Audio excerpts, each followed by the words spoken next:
Avant de quitter le dossier de la sûreté, il y a un compatriote qui m'a envoyé une analyse que je vais vous lire rapidement. Elle est un peu longue, mais je vais vous lire ça. Et puis après, ceux qui veulent la voir, je peux vous communiquer ça pour que vous puissiez lire.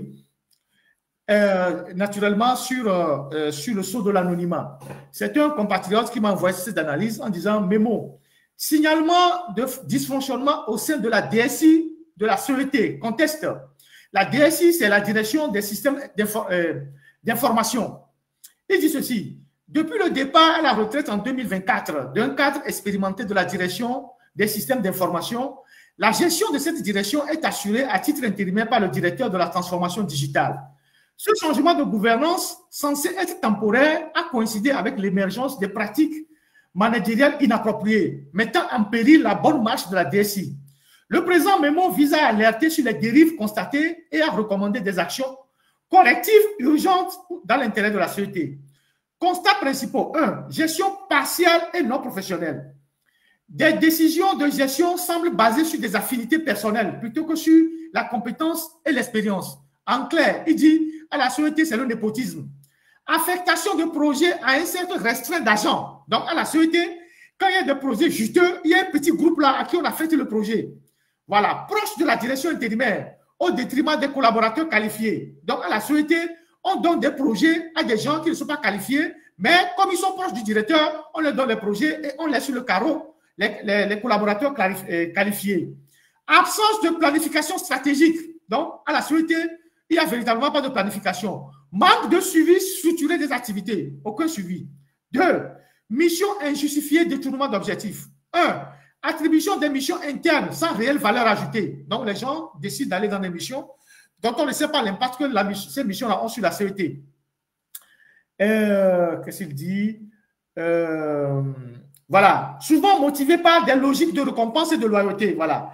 Détournement du cadre de collaboration avec des prestataires de formation à des fins personnelles, sans bénéfice pour la société. 3. Gestion opaque des équipements informatiques.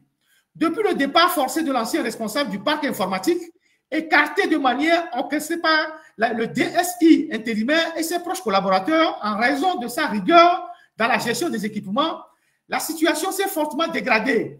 Ils ont délibérément positionné à ce poste une personne docile, sans autorité, ni compétences techniques suffisantes et aisément manipulable. Cette manœuvre a ouvert la voie à une série de dérives graves. Attribution du matériel sans procédure ni justification claire. Absence quasi totale de traçabilité. Les stocks informatiques de la société sont gérés de manière opaque, sans inventaire fiable, ni mise à jour régulière. Disparition non expliquée de nombreux équipements, ordinateurs portables, serveurs, périphériques. Ça, c'est à la société, ça. Laissant planer de fortes suspicions de détournement jamais signalées, ni sanctionnées. Relations troubles avec les prestataires. Escoris. Facturation de prestataires fictifs. Donc, à la société, il y a un réseau qui facture des prestataires fictifs.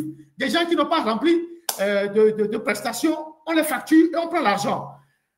Facturation de prestations fictives ou non justifiées. Montage de projets non réalisés. Absence de livrables. Donc, la société paye des gens qui ne livrent pas ce qu'ils doivent livrer à la société.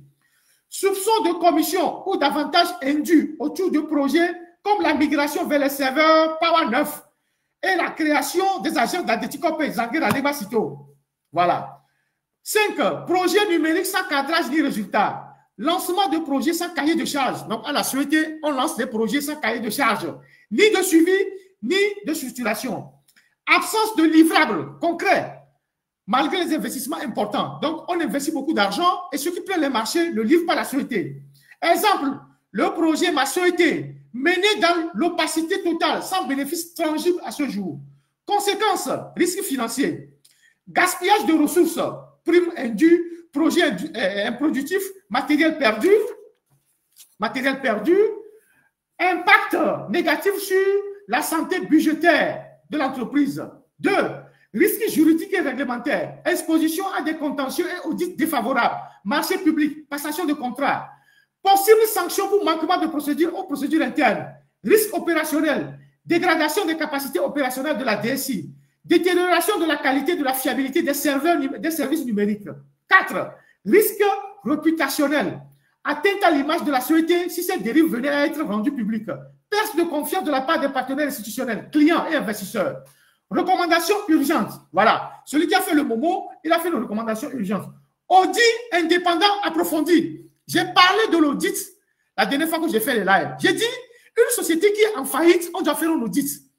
Un audit des ressources humaines, un audit du personnel, voilà, des ressources humaines, un audit des finances et un audit du réseau pour qu'on sache qu'est-ce qui se passe réellement à la société. Donc, le ministre des Finances ne peut pas seulement venir nous dire non, on arrête les avantages des ministres, on doit nous faire un audit pour qu'on sache qu'est-ce que la société, pourquoi la société est en difficulté. On doit faire un audit de la société.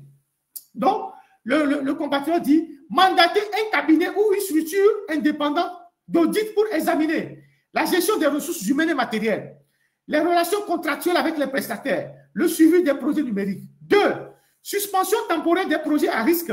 Geler les projets sans documentation formelle ou cadrage budgétaire en attendant une revue détaillée de leur faisabilité et pertinence. 3. Renforcement du contrôle interne. Mettre en place un suivi rigoureux des commandes et l'affectation du matériel. Donc, à la société, il y a des gens qui détournent le matériel. Un circuit d'approbation renforcé pour les dépenses et les factures. 4. Clarification des responsabilités. Examiner les rôles respectifs du directeur central, du directeur de la transformation digitale dans les dérives constatées et, si nécessaire, envisager des mesures disciplinaires. 5.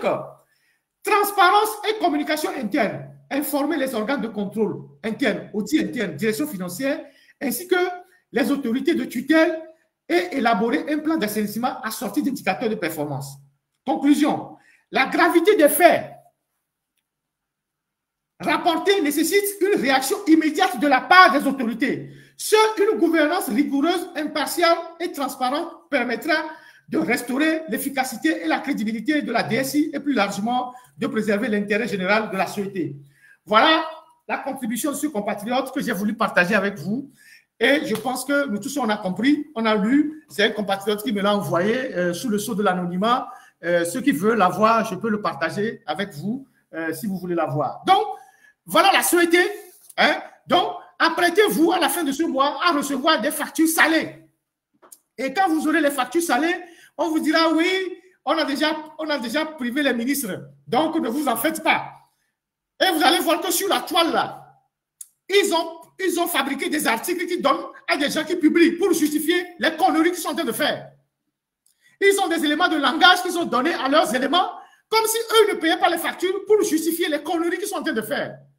Donc, on n'est pas des idiots pour avaler tout ce qu'ils sont en train de nous raconter. Donc, voilà ce que j'ai voulu partager avec vous sur la société. Donc, je passe ce sujet de la société et puis je vais attaquer Wassem.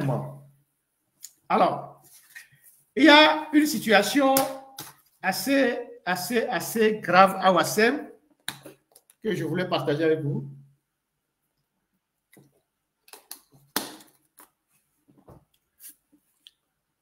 Merci à tous ceux qui sont en ligne. Vous êtes